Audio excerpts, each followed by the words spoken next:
In the heart of North Africa, where the desert meets the mountains, lay the rugged lands of the Aurès.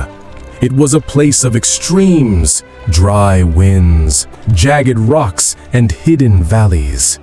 The 7th century was a time of tribal life, of oral tradition, and ancestral pride. The Amazigh, or Berber people, lived close to the earth, governed by custom, bound by lineage, and shaped by a fierce independence. Here, in these ancient lands, a child was born, not just of a tribe, but of destiny. She was raised among warriors and mystics, where strength was taught as survival, and wisdom passed from mother to daughter like flame to wick. These were days of shifting power, of Roman ruins fading into dust and new empires rising in the east. Her name was Dihya, but history remembers her as the Kahina, the priestess. She was more than a leader. She was a queen, a warrior, and a prophetess of her people. Gifted with vision, revered for her bravery, she united the Berber tribes under her command, men and women alike rallying behind her call for freedom. Fluent in tactics and tradition, she stood not only as a shield against invasion, but as the living soul of a culture refusing to be erased. Far to the east, a new force was rising. After the Prophet Muhammad's passing, Islamic armies spread swiftly across the Middle East and into North Africa. With sword in one hand and the Quran in the other, their mission was clear: expand the rule of Islam to new lands.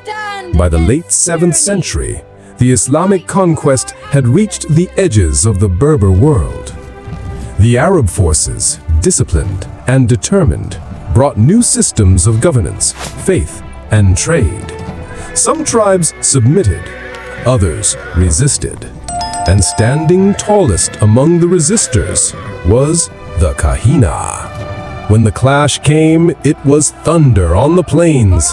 The Kahina, astride her warhorse, led a massive coalition of Berber tribes into battle. Her warriors, fierce and relentless, fought not just to defend land, but memory, ancestors, and identity. On that day, the mountain shook with the cries of freedom.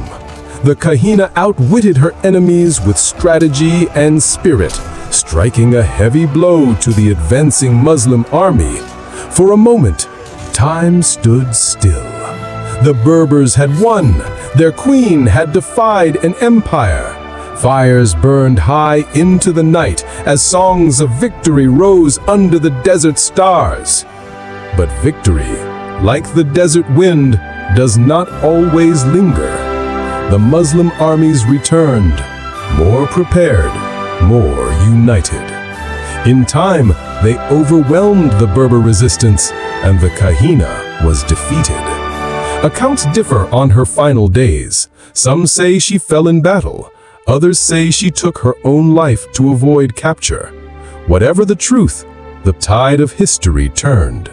Islam spread through North Africa, changing its language, faith, and future forever. Yet, the Kahina did not vanish with the smoke of war. Her legend grew. Her defiance whispered from mountain to mountain. She became more than a queen. She became a symbol, a flame that refused to go out. And though time may change lands and names, her spirit endures.